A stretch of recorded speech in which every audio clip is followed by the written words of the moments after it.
그동안에도 뭐 여러 번 말씀을 통해서나 혹은 구역 교육을 통해서나 말씀을 나눴지만은 하도 좀 오래돼서 전체적으로 한번 정리하는 시간을 갖도록 그렇게 하겠습니다. 지금 읽은 우리 사도행전 2장 42절부터 47절 한 번 더 정독하겠습니다. 사도행전 2장 42절부터 47절까지 천천히 소리 맞춰서 같이 봉독하겠습니다. 시작. 저희가 사도의 가르침을 받아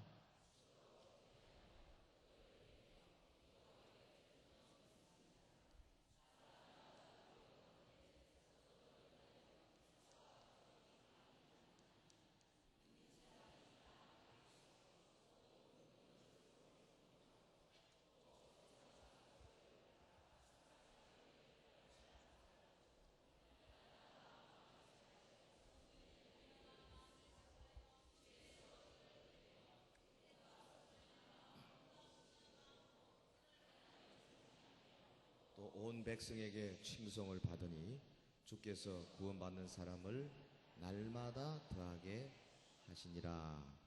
아멘.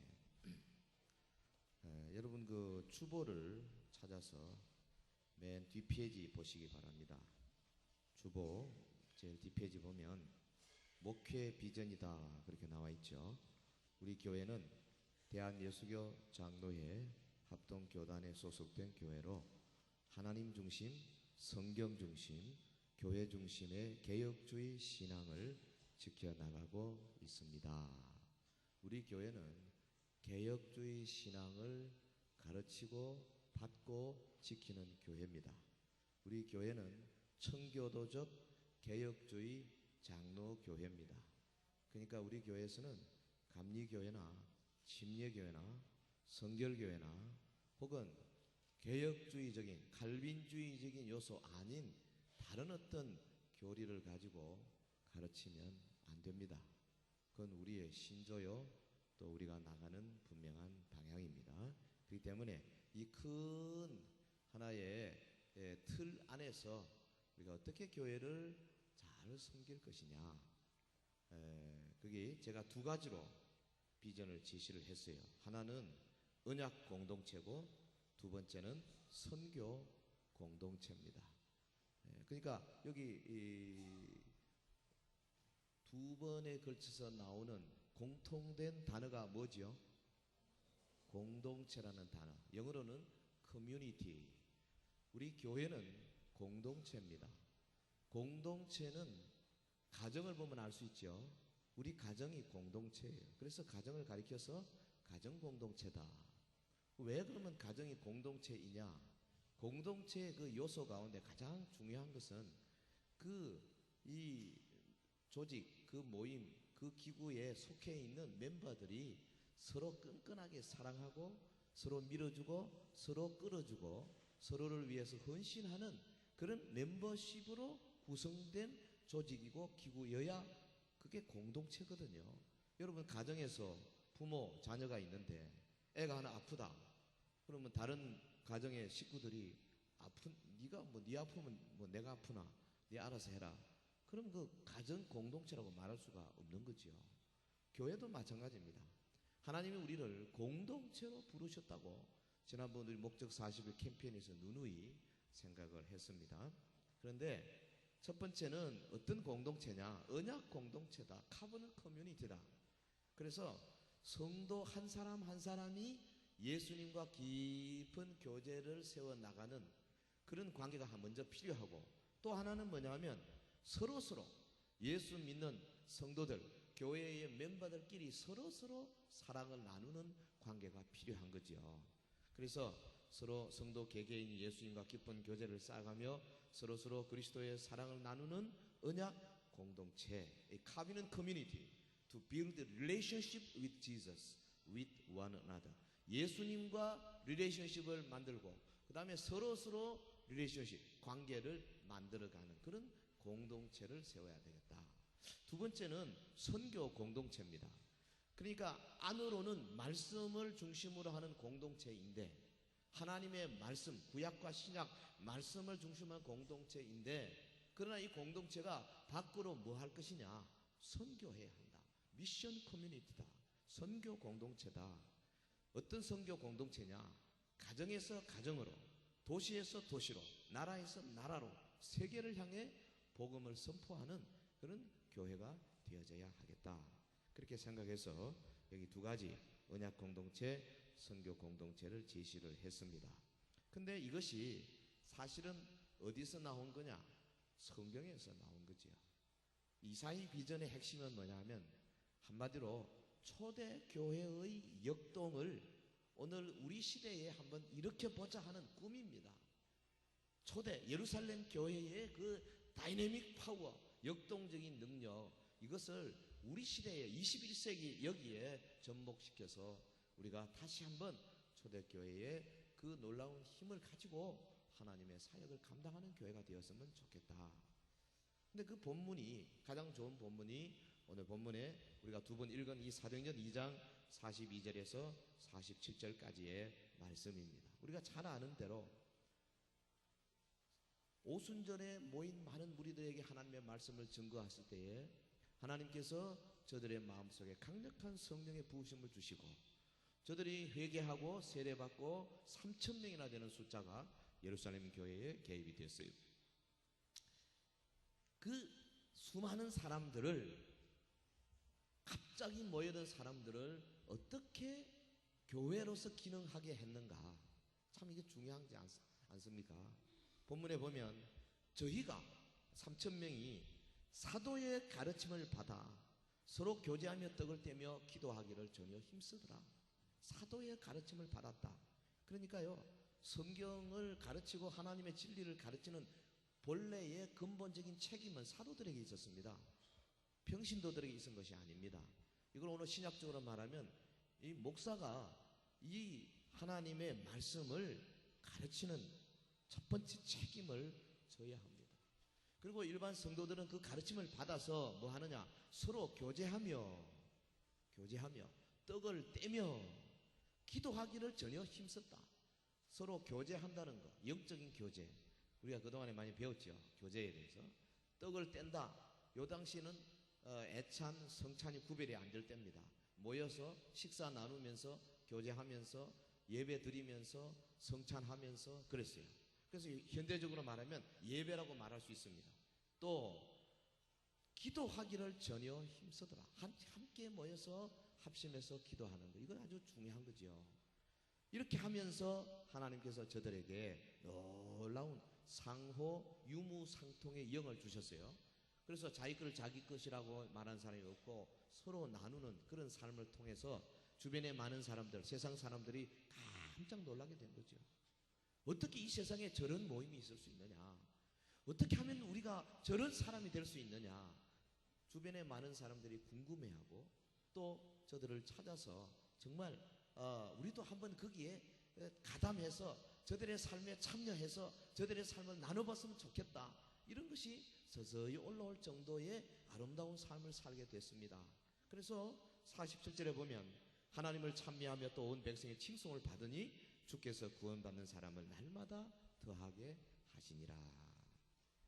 그러니까 예수 믿게 되는 그 순간의 모습을 가만 보면 나가서 전도도 물론 했겠지만 그보다는 주님이 구원받는 사람을 날마다 더하게 하셨다. 교회에다가 막 보내주셨다. 그렇게 표현했어요. 여기 하나 중요한 것은 저들이 계속 3,000명이 한 교회에서 모였느냐? 그건 불가능한 것이었습니다. 당시로는 모일 장소가 없었어요. 아마 솔로몬 회랑에서 잠시 모이다가 그것도 좀 있으면 유대인들에 의해서 저들이 모이지 못했습니다. 그러면 어디서 모였느냐? 당시에 자기들이 모일 수 있는 장소가 없어요. 건물을 지었다는 기록이 없습니다. 300년 동안. 어디서 모였습니까? 각자의 집에서 모였습니다. 그렇기 때문에 전체로 모인다 하는 것은 기껏해봐야 뭐 언덕에서, 야외에서 이렇게 모였겠죠. 그리고 대부분의 모임은 각자의 집에서. 집도 뭐 큰 집이 아닙니다. 뭐 10명, 많아야 20명이겠죠. 그 마가야 다락방 정도는 그저 한 100여 명 모일 수 있는지 모르지만 그런 것은 큰 집, 특별한 집이고 대부분의 경우는 작은 집들. 그저 뭐 침실 따로 무슨 뭐 안방 따로가 아니라 낮에는 거실이고 밤에는 침실이고 그런 집이었습니다. 그래서 3,000명이나 되는 사람들이 각자 집에서 모이게 되니까 한 10명씩 모인다 하더라도 300군데의 처소가 필요했을 것입니다. 그 300군데에서 모였으면 거기에 반드시 리더가 필요한데 누가 리더 했겠어요? 사도들이 했다 하더라도 사도들 12명밖에 더 되겠어요. 120명 성도들이 물론 대부분 리더 했다고 봅니다만은 그러나 그래도 반 이상이 모자랍니다. 결국은 일반 성도들 가운데 앞선 분들이 그 각 가정에서 이 가정교회를 인도하게 된 거지요. 그래서 사도의 가르침을 전체적으로 받아가지고 서로 교제하며 떡을 떼며 기도하는 모임은 소그룹의 모임이었어요. 여러분 초대교회가 처음부터 이런 교회 구조를 가지고 있다는 것에 우리가 주의를 기울여야 합니다. 대부분 요즘 교회를 개척한다 하면은 뭐 저도 그렇습니다만 저도 개척을 해본 사람이니까 처음 개척할 때 제일 먼저 머리에 탁 떠오르는 것은 장소입니다. 교회 장소가 있었어야 돼요. 특별한 장소가 필요했습니다. 그리고 장소가 있으면 거기에 피아노가 있어야 되고 뭐 강대상이 있어야 되고 뭐가 있어야 되고 의자가 있어야 되고 이게 먼저 생각합니다. 그런데요 초대교회 적어도 AD 313년 이후에 수십 년까지 4세기 중반까지는 교회당이 따로 있은 것이 아닙니다. 기록에 의하면 한 교회당도 새로 짓지 아니했습니다. 초대교회는 장소가 교회당 따로 건물이 없었어요. 거기는 계급의 차이가 없었습니다. 물론 밖에 나가면 주인이고 노예고 혹은 뭐 귀족이고 혹은 천민이고 했지만은 교회 안에 들어오면 형제요 자매였습니다. 초대교회는 신학교 교육도 따로 없었어요. 초대교회에는 주일학교도 없었습니다. 초대교회는 기독교 대학도 없었습니다. 초대교회는 찬양대도 없었어요. 아무것도 없었어요. 그럼 어떻게 교회를 했느냐? 어떻게 그 엄청난 한 150년, 200년 만에 로마 전체 10%를 차지할 만한 엄청난 전도의 역사를 초대교회가 이루었는데 어떻게 했느냐? 마이클 그린이 쓴 이 초대교회 역사책에 보면요. 그들이 가지고 있었던 것은 오늘 현대교회가 누리고 있는 것 거의 아무것도 없는데 딱 하나 초대교회가 있었던 게 뭐냐? 믿음의 형제 자매들이 모이는 작은 그룹, 작은 교제만이 있었다 그랬어요. 믿음의 형제 자매들이 모이는 작은 그룹, 그것이 초대교회의 핵심이요 에너지원이요 동력원이었어요. 거기에는 여러분 처음에 신약 성경도 없었어요. 신약 성경이 오늘 우리가 가진 이런 성경이 되기까지는 적어도 몇백 년 후입니다. 그저 뭐 사도들이 쓴 편지가 그저 이렇게 회람되고 있을 정도였고 어느 게 성경 근위가 있는 것인지도 잘 모를 때였습니다. 사도 베드로는 바울이 쓴 편지를 읽어보고 너무 어려워가지고 여러분 구약 성경뿐 아니라 바울이 쓴 편지도 중요하니까 열심히 잘 읽되 그 어려우니까 조심해서 풀어야 합니다. 그런 말을 했습니다. 초대교회는 그들이 가지고 있는 유일한 것 성도 간의 교제였어요. 그 외에 다른 것이 없었습니다. 인기도 없었습니다. 명성도 없었습니다. 돈도 없었습니다. 사회적인 어떤 권리도 없었습니다. 조직도 제대로 되지 않았습니다. 그런데도 우리 주님께서 초대교회 아직 시작도 하기 전에 주님이 미리 내다보시고 뭐라 그랬어요? 오직 성령이 너에게 임하시면 너희가 권능 받으리라. 그리고 내 증인이 될 것인데 예루살렘과 온 유대와 사마리아와 땅끝까지 이르러 내 증인이 되리라 그랬어요. 우리 얼핏 생각에는 예수님께서 예루살렘이나 유대나 사마리아나 뭐 이렇게 말씀하시는 것이 정상일 것 같은데 우리 주님은 그렇게 골라잡으라 하지 않으셨어요. 예루살렘과 유대와 사마리아와 땅끝까지 이르러 내 증인이 되리라. 아무것도 없는 사람들에게 뭘 가지고 주님이 바라본 게 뭡니까? 바로 제자들입니다. 여러분, 주님의 제자 12명, 예수님께서 베드로를 보시고 베드로만 보셨습니까? 그 베드로 뒤에 한 번 설교에 3,000명 회개하는 역사를 주님이 미리 보셨을 겁니다. 초대교회 예루살렘 기둥처럼 여기는 그 하나님의 일꾼이 될 것을 보셨습니다. 요바에서 혹은 저 가이사랴에서 혹은 예루살렘에서 나중에 저 로마에서 하나님의 말씀을 증거하다가 순교할 베드로를 예수님이 이미 보신 거죠. 예수님은 제자들 뒤로 장차 온 세계에 퍼져나갈 복음의 확산까지도 보신 것 아닙니까?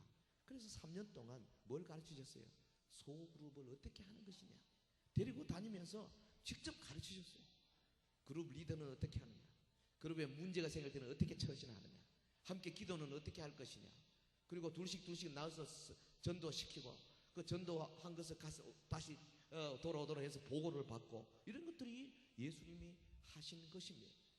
여러분, 제자들이 뭐 별거 안 배운 것이 보이지만 사실은 이 예수님으로부터 배운 것을 가지고 예루살렘 교회를 이제 운영해 나간 거예요. 이제는 아무도 없습니다. 가르칠 사람이 없습니다. 오직 성령의 부으심 받아서 저들이 배운 대로 사도들이 모여서 말씀을 가르치고, 그 다음엔 소그룹으로 각 가정에서 모이도록 해서 거기서부터 새로운 전도의 열풍을 불러 일으키게 된 것입니다. 초대교인들, 오늘 우리가 이 초대교회에서 배워야 할 것은 다른 오늘 현대교회가 요구하는 그 어떤 것보다도 믿음의 형제 자매들이 모이는 작은 그룹, 이것이 바로 핵심이었다. 초대교회의 핵심적인 것이었다.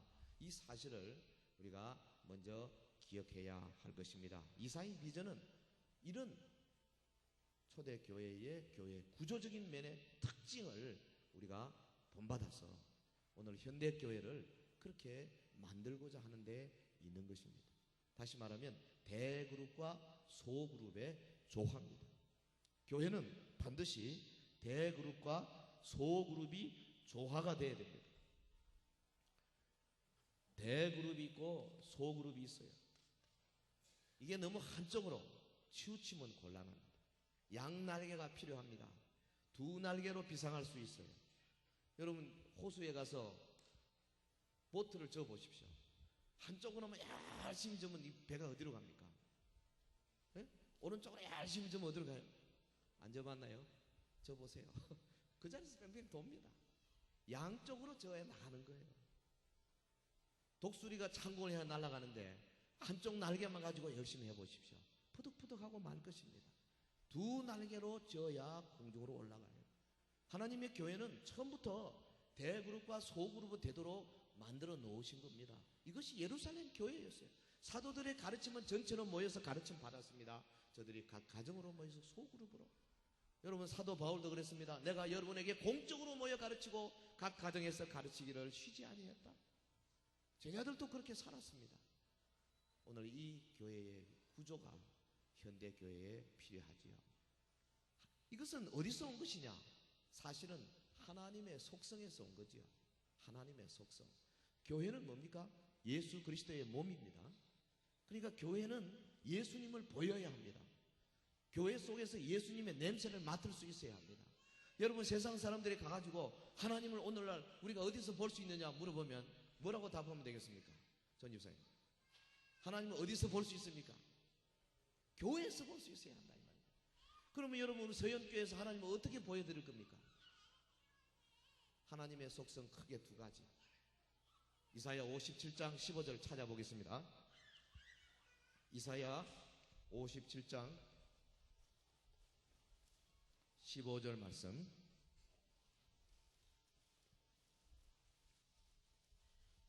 (1037페이지) 제가 읽습니다.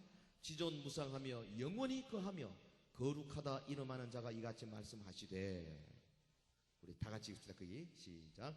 내가 높고 거룩한 곳에 거하며 또한 통회하고 마음이 겸손한 자와 함께 거하나니 이는 겸손한 자의 영을 소성케 하며 통회하는 자의 마음을 소성케 하려 함이라. 아멘. 자, 하나님께서 선지자를 통해서 말씀하시는데, 내가 하나님입니다. 내가 어디에 거한다고요? 높고 거룩한 곳에 거하며. 그랬죠? 높고 거룩한 곳에 거하며, 그 다음에 또 어디에 거합니까? 또한 통회하고 마음이 겸손한 자와 함께 거하나니. 이게 무슨 말입니까? 하나님이 높고 거룩한 곳에 거한다? 하나님의 보좌를 의미합니다. 저건 너무너무 거룩한 곳이고 도저히 우리가 접근할 수 없는 곳입니다. 장엄한 곳입니다. 위대한 곳입니다. 하늘 높이 거하시고, 동시에 통회하고 마음이 겸손한 자와 함께 거하나니, 이거는 오늘 우리를 보고 말하는 거죠. 우리가 가난하고 우리가 겸손하고 우리가 통회하는 마음이 있을 때에 하나님께서 우리 안에 거하시겠다.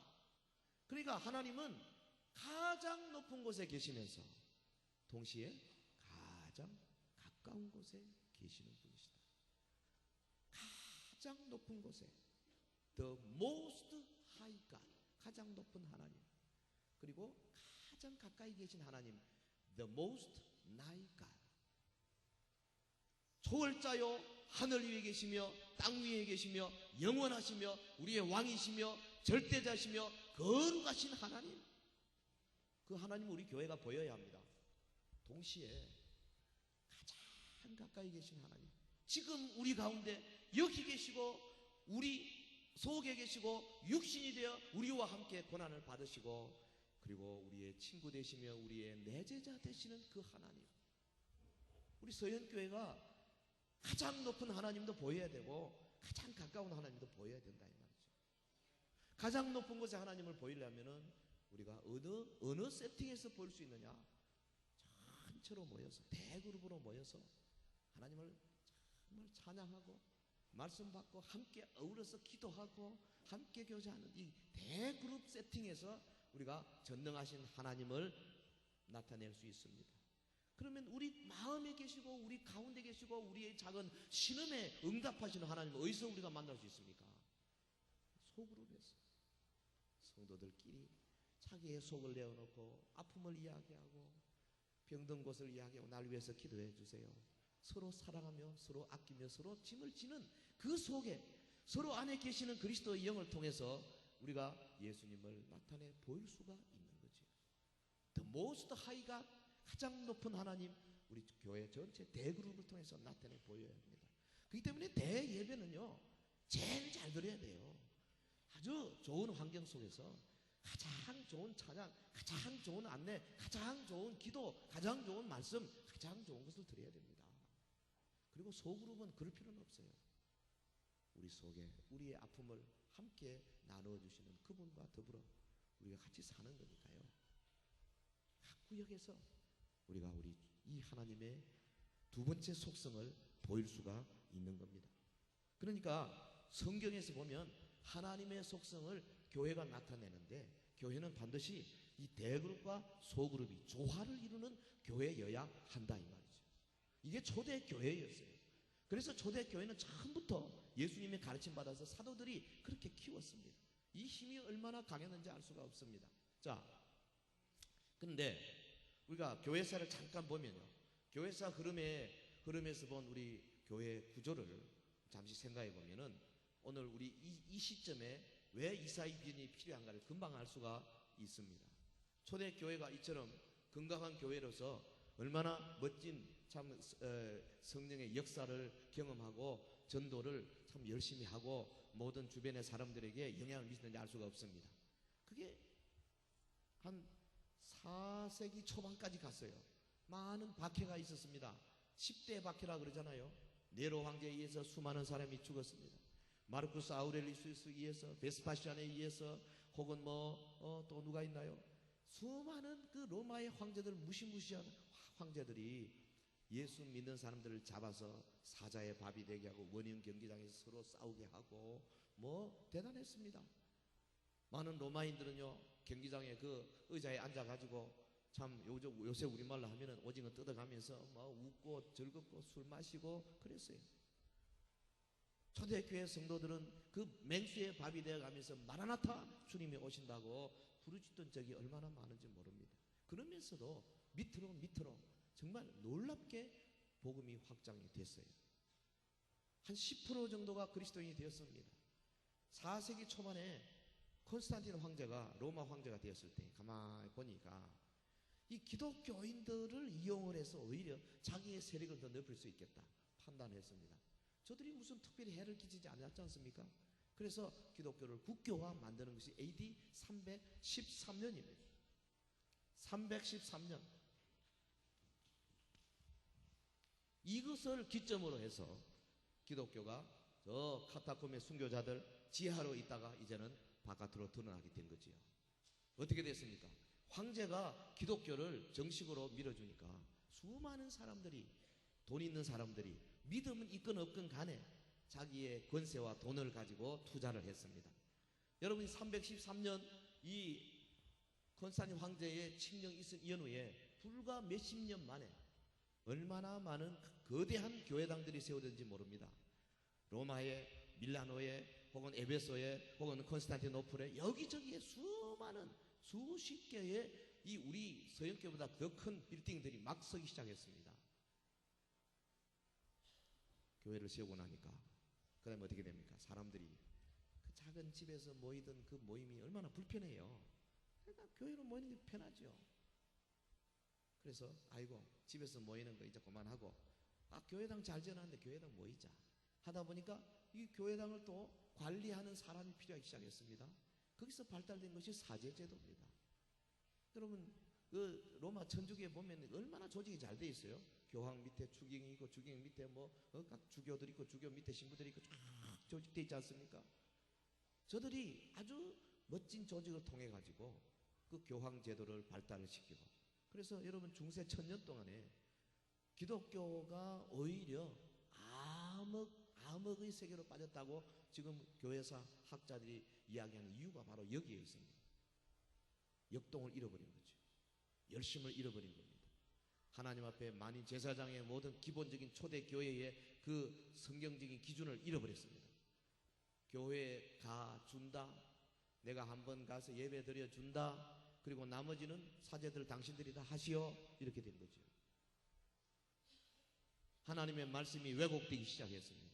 저들이 새로운 교리를 만들기 시작했습니다. 중세의 토마스 아퀴나스 같은 그런 쓴 책들을 보면 거기에 소위 그 신플라톤주의라든지 혹은 이성주의, 스콜라주의들이 얼마나 많이 들어가 있습니까? 그래서 그 가르침이 점점 인본주의화했습니다. 교회가 하나님의 근본적인 진리에서 떠나기 시작했습니다. 이것을 가슴 아프게 생각한 수많은 사람들, 저 후스라든지 혹은 위클립이라든지 이런 사람들을 통해서 이래서는 안 된다 많이 제기되다가 드디어 하나님께서 위대한 인물 한 사람 마틴 루터를 세웠지 않습니까? 마틴 루터 아주 천재적인 머리를 가진 사람이고 말을 잘하는 사람이고 의학에 아주 소질이 있는 사람이에요. 그가 좀 로마의 사제로서 공부를 했지만은 로마서 1장 17절의 말씀 오직 의인은 믿음으로 말미암아 살리라, 이 구절의 빛을 보고 그가 95개장을 걸고 당시에 전 세계를 호령하던 교황청에 대해서 반박문을 제시하게 된 거지요.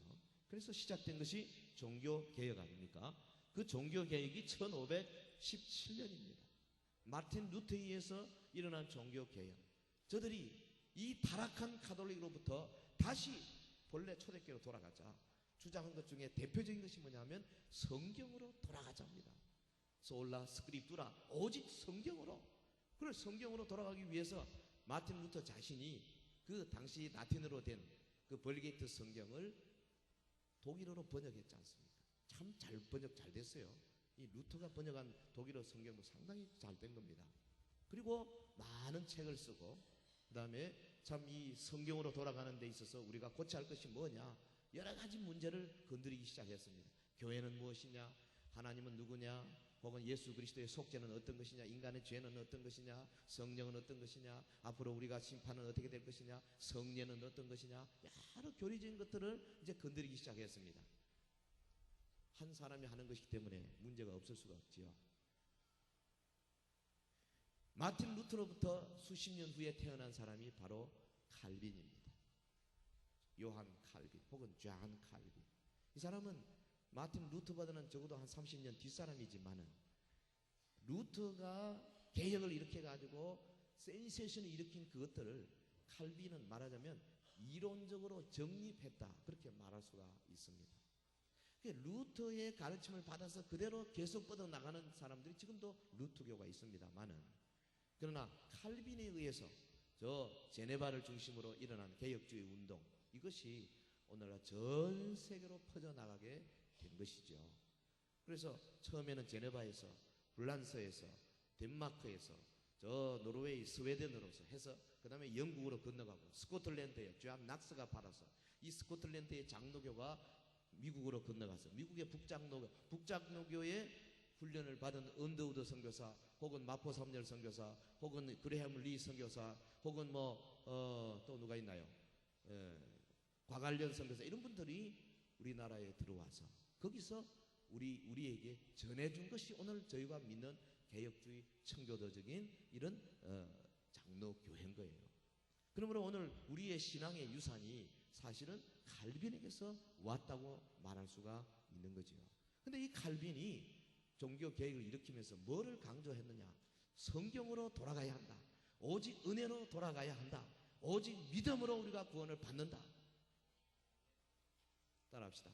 오직 성경으로, 오직 은혜로, 오직 믿음으로, 솔라 스크립투라, 오직 성경으로, 솔라 피데, 오직 믿음으로, 솔라 그라치아, 오직 은혜로.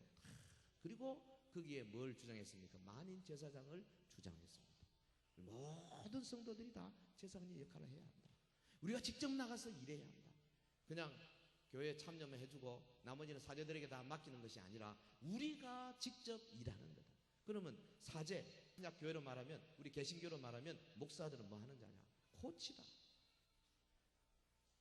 루터나 칼빈이 이 말을 했지만은, 그러나 워낙 그 개혁의 양이 많았기 때문에 성경으로 돌아오자는 개혁은 제대로 됐어요.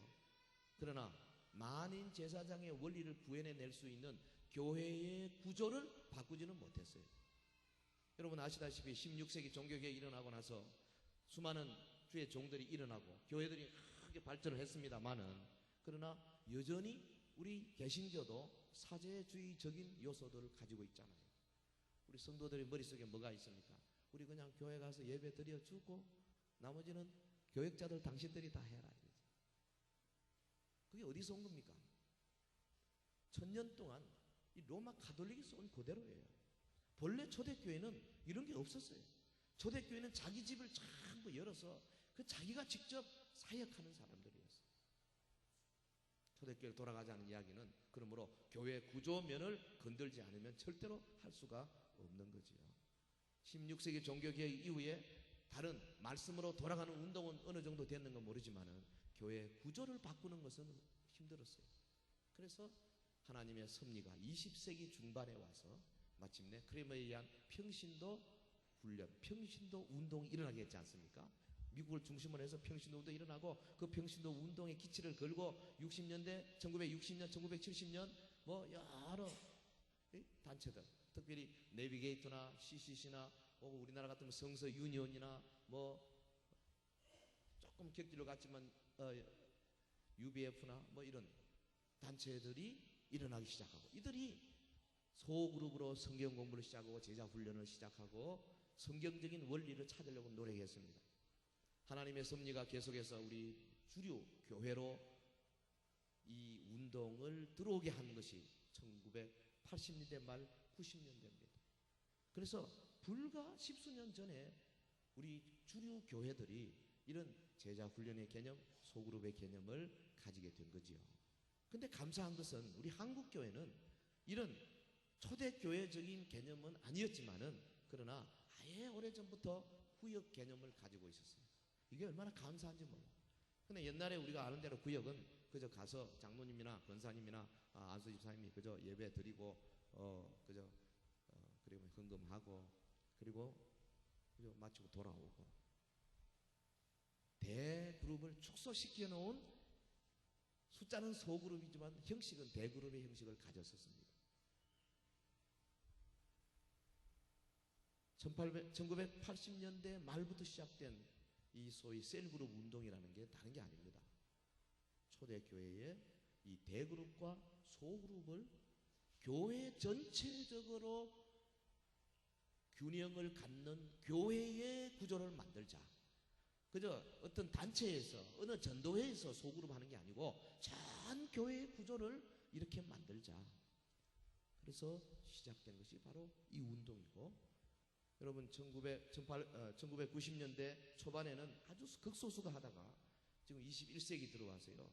지난번에 미국 가보니까 미국에 지금 성장하는 한 3,000개 교회는 거의 99%가 다 셀교회입니다. 지금 다른 교회가 없습니다.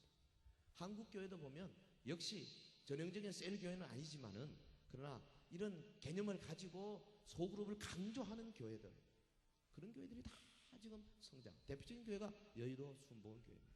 명성교회입니다. 온누리교회입니다. 사랑의 교회입니다. 부산의 수영로 교회입니다. 호산나 교회입니다. 다 소그룹이 강조되고 있습니다. 그거는 물어보면 대부분 그 소그룹의 리더 출신 아니고는 안수집사 장로 되지는 않습니다. 후보가 올라가지도 못할 정도로 교회가 전체적으로 이 초대교회의 역동적인 이익을 만들기 위해서 얼마나 노력하고 있는지 모릅니다. 이사의 비전이 뭐냐? 한마디로 말하면 초대교회의 소그룹을 오늘 우리 시대에 만들어내자. 대그룹은 나름대로 잘하고 있잖아요. 그건 더 잘하고 거기에 소그룹을 해서 균형 잡힌 교회로 만들자. 그겁니다. 그러기 위해서는 어떻게 해야 되느냐?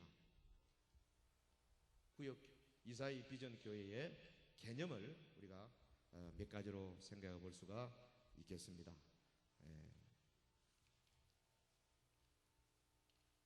첫째는 이사의 비전 교회는 프로그램 중심적이라기보다는 사람 중심적입니다. 프로그램 중심적이라기보다는 사람 중심적입니다. 그래서 뭐 청소년 프로그램, 음악 프로그램, 노인, 교육, 선교, 신방 프로그램이 많은데요. 이런 프로그램을 통해 가지고 어떤 일을 하기보다는 사람 중심적. 그래서 이 교회 구성 멤버와 혹은 불신자와 개인적인 필요, 개인적인 접촉을 많이 하도록 최대한도로 밀어주는. 그래서 여러분 구역을 모이면 구역이 그냥 모임으로 끝나는 것이 아니고 그 구역 안에 멤버들끼리 얼마나 많이 접촉을 하느냐, 거기에 강조를 두고자 하는 거죠.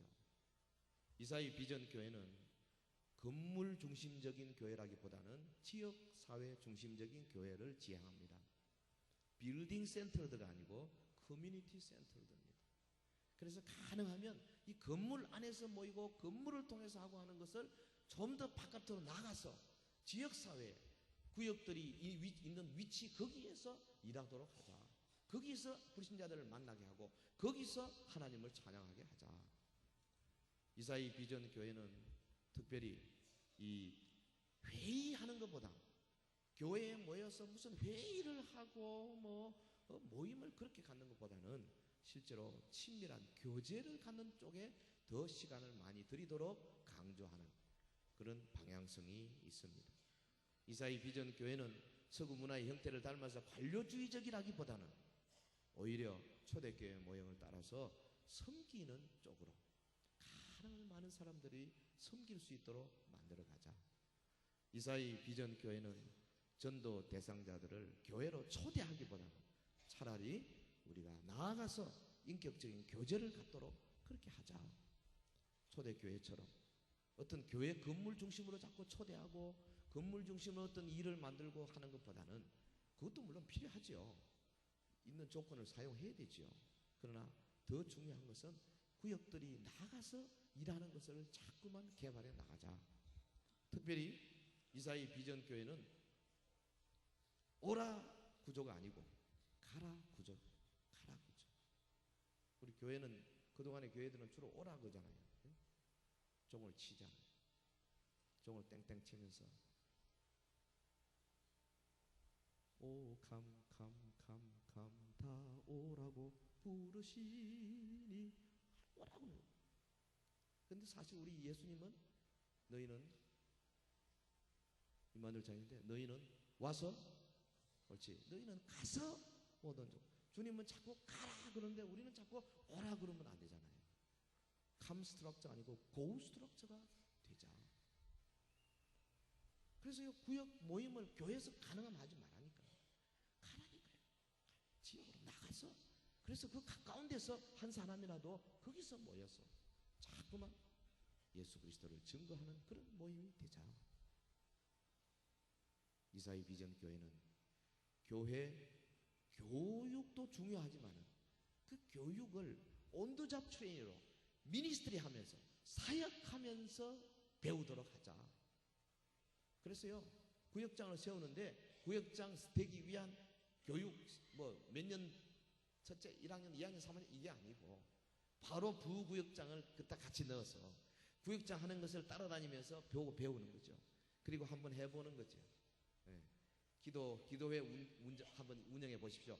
기도회 하고 다음 주는 당신이 그러면 그 성경 공부하는데 한번 인도 한번 해보십시오. 그러면 구역장이 부구역장 하는 것을 보고 마치고 나서 둘이서 아까 보니까 당신 너무 자기 혼자 중심으로 많이 하더라. 혹은 너무 질문에 막 당황을 하더라. 혹은 뭐 그 말을 조금 더 순화시켜서 우리 성경적인 단어를 써야 되겠더라. 이런 이야기를 나누면서 키우는 거예요.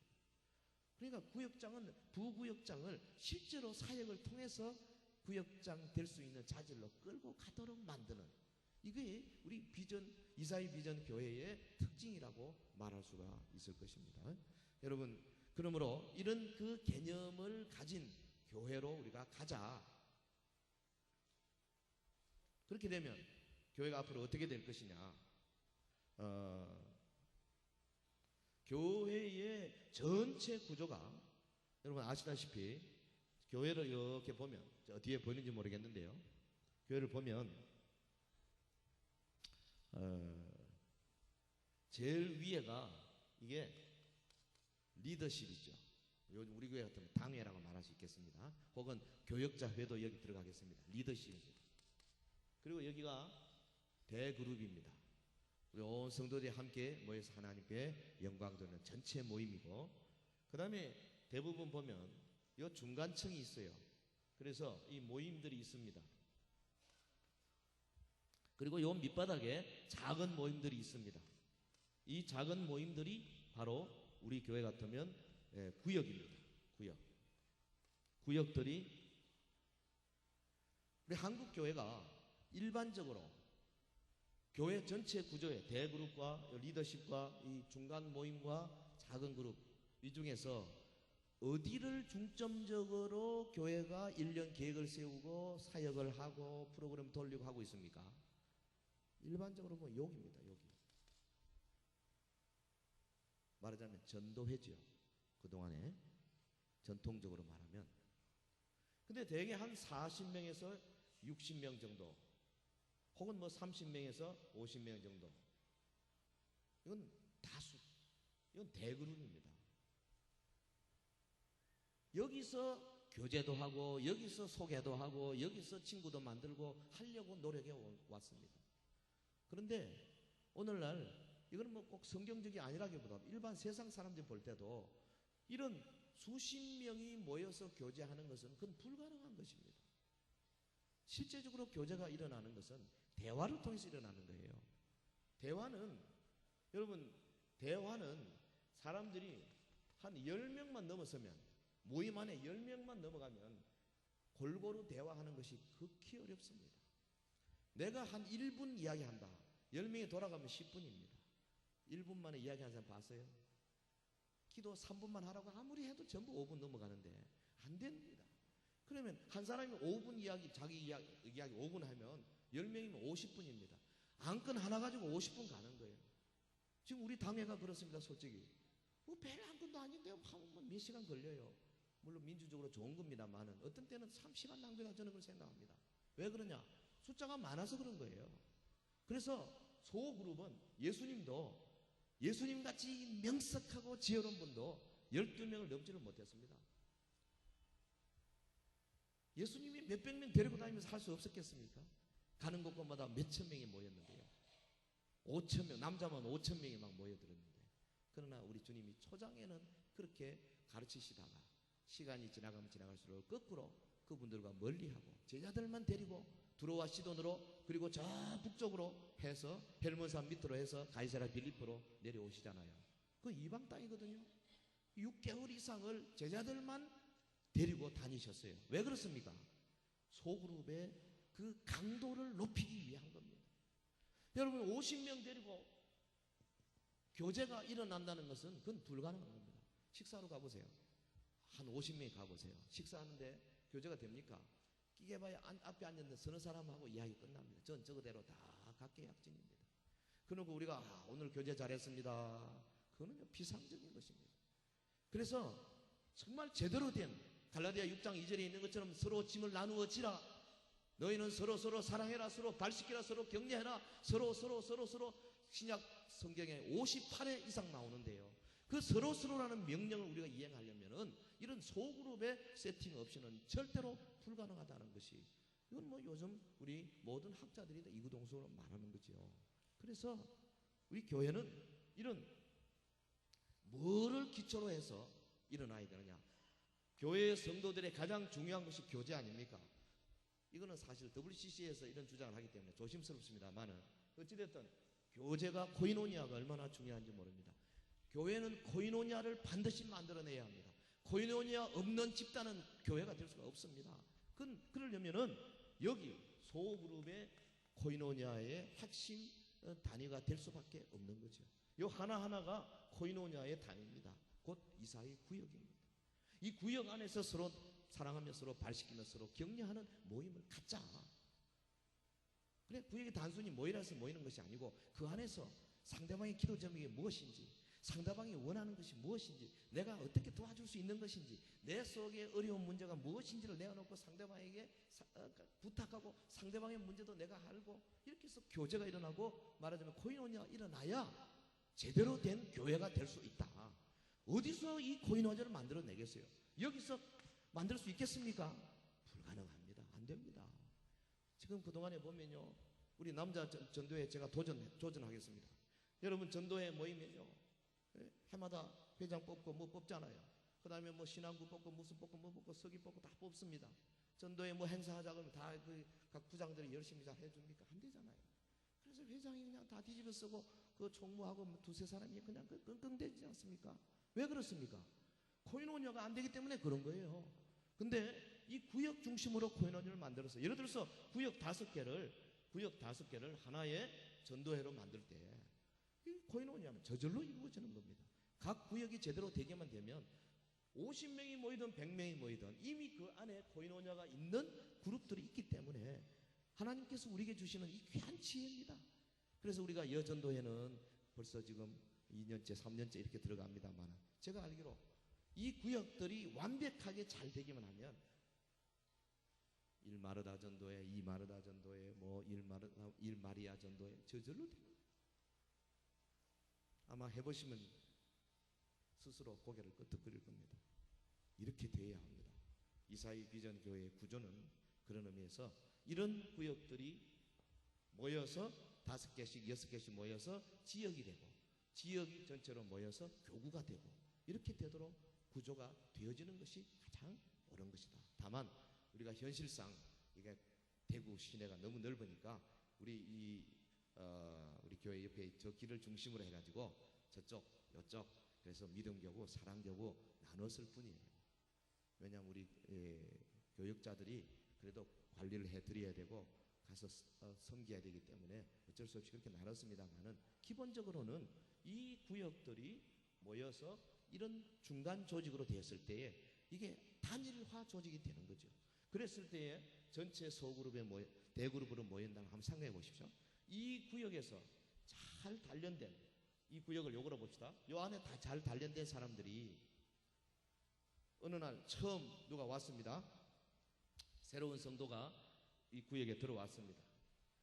아직 대그룹으로 오지 않았습니다. 여기 왔습니다. 한 번, 두 번, 세 번, 네 번 참여했습니다. 그럼 여기 한번 10명이면은 한두 달 하면 10명 얼굴 다 알잖아요.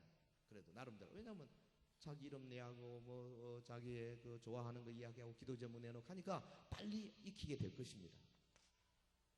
예를 들어서 2달 만에, 2달 동안 구역엔 잘 갔는데 대예배는 한 번도 안 왔습니다.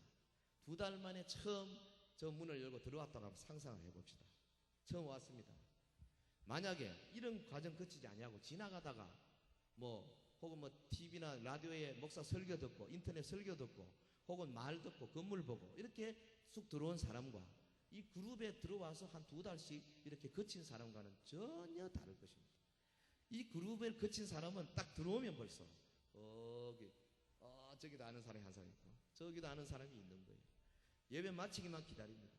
마치고 가서 인사하고 그리고 같이 식사로 가면 어떤 사람 좀 성격이 좀 태활한 사람 같으면 한 10년은 된 것처럼 보일 수도 있습니다. 그날 처음 오는데. 그러나 그냥 온 사람의 경우는 전체가 다 스트레인저입니다. 이방인입니다. 또 우리 교회가 인사를 잘 하나요? 솔직히 인사 잘 안 하는 편이잖아요. 교회 와서 새신자들 말이죠. 안 나온 사람 제가 전화해보면 19번 똑같은 이야기 합니다. 내가 여러 번 들었어요. 그 교회 가봐도 목사님 내가 가도 아무도 아는 사람도 없고 반기는 사람도 없고 그렇게 이야기를 하는 거예요. 참 우리 상당히 한다고 하는데 새가족부 얼마나 열심히 합니까? 그런데 사람들이 기대치가 좀 큰 겁니다. 내가 이렇게 새로 나가줬는데 좀 이렇게 왕자나 공주처럼 이렇게 대접 안 해주고 말이지. 놀라운 것은요, 오늘 처음 온 사람이 지난주 온 사람과 비교했을 때 지난주 온 사람은 여전히 초신자거든요. 근데 이분이 둘이 만나 나누면 이상한 현상이 벌어지는 거예요. 오늘 처음 오신 분은 저 사람이 이 교회 성도거든요. 날 안 알아준다 이거예요. 이 사람은 한 몇 달 될 때까지는 여전히 초신자입니다. 그래서 일어나는 웃지 못할 해프닝도 있어요. 여러분, 그러므로 이 구역을 통해서 전도하는 것이 가장 좋습니다. 교회를 들어올 때 구역을 통해서 전도하는 것을 소위 연문으로 들어온다 그렇게 말합니다. 사이드 도어입니다. 연문. 그런데 교회 정문으로 바로 들어와서 주일 낮 예배 바로 오는 사람을 정문으로 들어왔다 그렇게 표현합니다. 임마누엘 찬양을 물어봅시다. 연문으로 들어온 사람하고 정문으로 들어온 사람 비율이 어느 정도가 좋겠어요? 연문으로 들어온 분이 많은 게 좋겠습니까? 정문으로 들어온 게 많은 게 좋겠어요? 연문으로, 그럼 비율이 어느 정도 되면 딱 좋겠어요? 저는 생각이 한 7대3은 돼야 된다고 합니다. 근데 우리는 지금 거꾸로죠. 정문으로 오는 사람이 많습니다. 그래서 아직까지 이사의 구역교회가 되려면 아직 요원합니다. 더 가야 합니다. 각 구역들, 주보에 여러분 구역에 나오는데요. 거기가 그냥 새로운 사람들이 계속 이름이 기록이 되어지고 정말 그 구역에서 아주 벌써 완전히 하나의 멤버가 되어 있어서 본 예배로 들어올 때에 그분은 첫날부터 은혜 받을 수 있어요. 우리 그렇게 만들기로 열심히 노력을 해야 되겠다 싶습니다. 시간이 너무 빨리 가는데 이제 잠깐 하고 마치겠습니다. 이사의 구역의 구조, 배가의 원리, 5대 목적 요것만 좀 이야기하고 마치겠습니다. 이사의 구역의 구조는 우리가 잘 아는 대로 여기 이 제일 중요한 포지션이 구역장이죠. 구역장. 그리고 부구역장이 있어야 합니다. 이 부구역장은 항상 구역장을 보좌할 뿐 아니라 장차 이 구역이 배가 될 때 내가 구역장이 되고자 하는 방향성이 분명해야 합니다. 그러므로 부구역장을 임명할 때는 구역장 할 수 있는 사람을 임명해야 합니다. 근데 원래는 이런데 이게 잘 안 되더라고요. 해보니까 우리가 그 교구 맡은 교육자들 이거 조심해야 합니다. 부구역장은 그냥 오래됐다 되는 것이 아니라 장차 이 구역이 배가가 되었을 때에 구역장 할 수 있는 분을 시켜야 된다는 거예요. 그러니까 이 부구역장 역할은 뭐냐 하면 구역장 하는 거 잘 보고 배우라는 거죠. 그리고 한 번씩 구역장이 되기 위한 것을 한 번씩 해보는 거죠. 특별히 기도회를 인도한다든지 혹은 성경 공부를 인도한다든지 혹은 광고 시간에 비전 제시를 한다든지 이런 것이 중요한 겁니다. 그리고 그 구역에는 호스트가 필요합니다. 다시 말하면 그 구역에 모이는 장소를 점검하고 미리 사전에 준비하고 어디에 모일 것이냐 그 모이는 그 집 주인하고 같이 가서 이제 필요하면은 차도 좀 준비하고 과일도 좀 깎아놓고 이거 필요합니다. 호스트가요 사람이 들어오는데 자기 앉아있으면 안 돼요. 호스트는 서 있어야 됩니다. 빨리 오시라고 하고 항상 환영하는 그런 모습이 되죠. 그리고 구역에는 또 찬양 담당이 있어야 합니다. 찬양 담당. 모일 때 찬양하는. 이걸 구역장이 반드시 다 하는 것이 아닙니다. 찬양 담당은 찬양의 은사가 있는 사람에게 시키세요. 이 구역은 소그룹이기 때문에 여기에 은사들이 각각 다 다를 것입니다.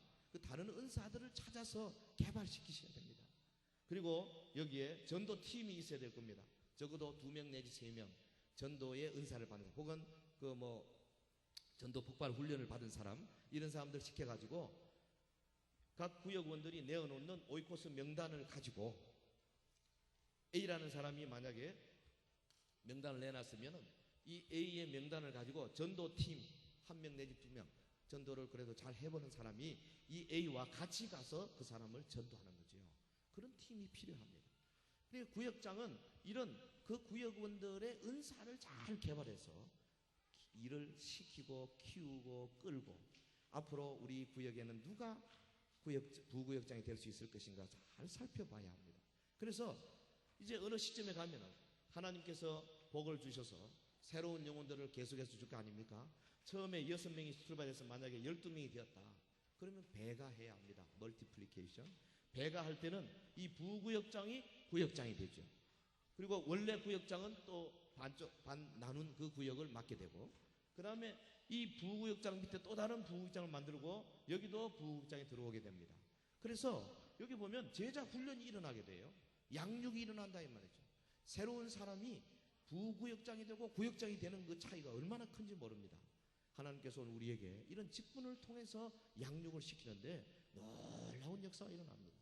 한 번도 안 해보신 분은 이 구역장의 역할이 얼마나 어려운지 잘 모르십니다. 제가 그런 말을 많이 받습니다. 구역장 하신 분이 저한테 그런 이야기 많이 하더라고요. 목사님 이제 보니까 내 구역장 한 2달 해보니까 목사님 상당히 어렵겠네요. 왜요? 아이고 내가 뭐 6명밖에 안 되는데 말을 안 들어가 죽겠는데 목사님 그 많은 사람들 어디 그 좀 알아주지.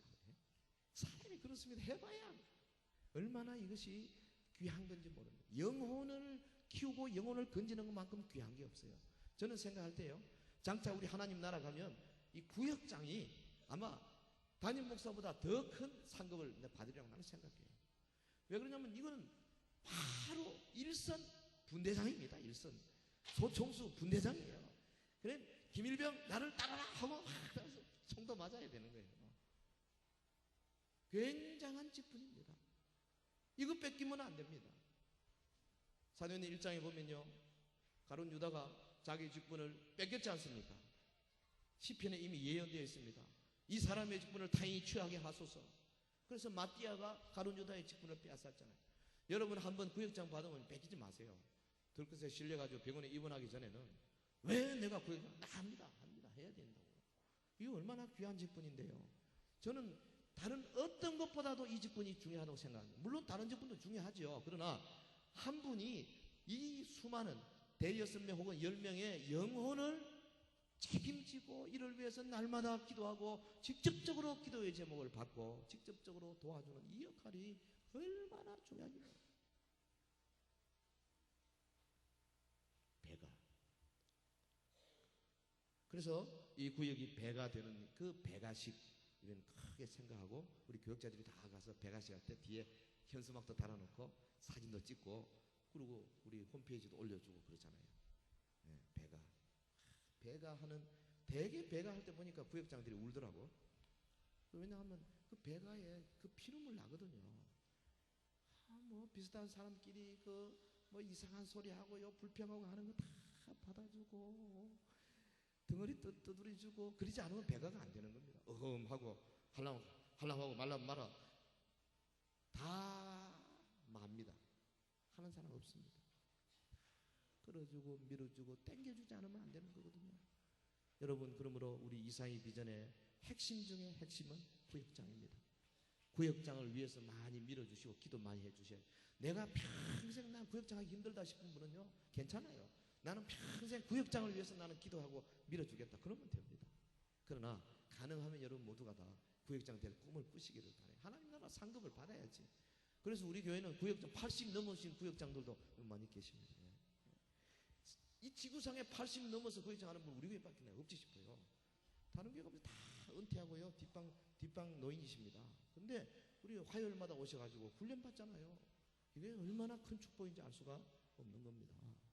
자, 마지막으로 여기 이 구역의 5대 목적에 대해서만 이야기하고 마치겠습니다. 이사의 구역의 5대 목적은 교회의 5대 목적과 같습니다. 우리 개인의 5대 인생의 목적과 같습니다. 다시 말하면 방향이 조금 다를 뿐이죠. 예배, 첫 번째 목적이 구역은 예배. 우리 구역은 예배를 잘 드리고 있는가 살펴봐야 합니다. 그래서 모여서 우리 주님을 부르는, 주님을 초청하는 이 예배 시간, 특별히 찬양 시간이죠. 찬양. 여러분, 이 구역의 핵심 중에 핵심이 뭐냐 하면 사람들이 모여가지고 사람들이 서로 교제하지만은 사실은 핵심은 요 안에 계십니다. 마태복음 18장 20절에 말한 것처럼 두세 사람이 내 이름으로 모인 곳에 나도 그들 중에 있느니라. 할렐루야. 누가 계신다고요? 예수 그리스도께서 두세 사람이 내 이름으로 모인 곳에, 거기 두세 사람은 서로 사랑하고 발식하고 격려하는 사람들입니다. 서로를 알고 서로를 위해서 기도하고 서로를 사랑하고 서로를 밀어주는 사람들이 예수 이름으로 모여서 찬송할 때 주님의 높고 위대한 찬송 딱 하면요, 주님의 약속대로 예수 그리스도께서 친히 그 구역 안에 좌정하시는 거예요. 그러면 주님이 임재하시면 주님의 임재, 영어로는 프레전스죠. 주님의 임재는 언제나, 성경 언제나 능력을 나타냈습니다. 주님의 임재는 항상 능력을 나타냈습니다. 능력은 파워죠. 파워. 주님이 계시면 반드시 능력이 나타납니다. 38년 된 병자 주님이 계시니까 일어났습니다. 죽은 지 나흘 된 나사로의 무덤 주님이 계시니까 그 무덤이 깨트려지고 나사로가 나왔어요. 주님이 계시니까 한편 손 많은 사람이 펴졌습니다. 주님이 계시니까 안식일에 회당에 있는 허리 구부러진 여인이 폈습니다. 주님이 있는 곳에 반드시 능력이 나타난 줄 믿습니다. 그리고 그 능력이 뭐로 향해서 흐르냐? 바로 주님의 목적, purpose죠. purpose. 주님의 능력은 반드시 주님의 목적을 이루는 쪽으로 가는 겁니다. 하나님의 나라를 확장시키고 하나님의 영광을 돌리는 쪽으로 가는 거예요.